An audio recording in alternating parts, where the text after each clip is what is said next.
Hello, আসসালামু আলাইকুম everyone. সবাই কেমন আছেন? আলহামদুলিল্লাহ আমিও অনেক ভালো আছি।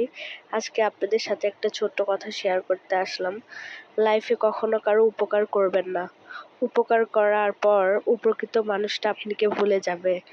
তখন আপনাকে ইগনোর করা শুরু করবে। দেখা যাবে কি সে আপনার উপকার ভুলে গিয়ে আপনার কথাই অন্য কারো কাছে বলে সে অন্যদের কাছে ভালো হবে আর আপনাকে খারাপ বানাবে। আর সস্তায় কাউকে ভালো টিপস কখনো দিতে যাবেন না। যে যার মতো চলতেছে, যেটা করতেছে সে সেটা নিয়ে ভালো থাক।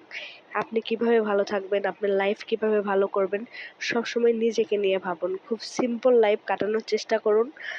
যেটা দেখে সবাই হয়তো হতাশ হবে, জেলাস হবে, বাট সবার কথায় তো চললে আর জীবন চলবে না। জীবনটা নিজের, লাইফটা নিজের, তো নিজের মতো করেই গুছায় সাজায় নিতে হবে।